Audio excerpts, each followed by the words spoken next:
Let's see how to change language on MacBook. Just follow the video process.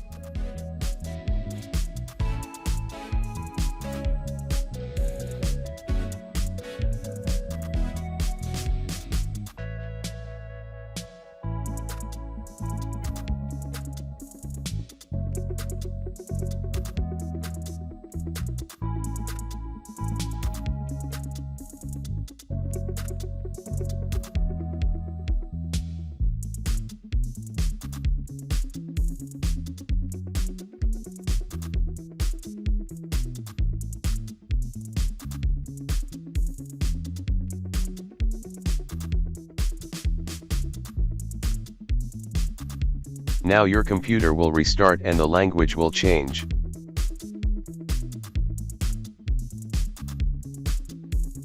Thanks for watching. If you like my video, please subscribe and share.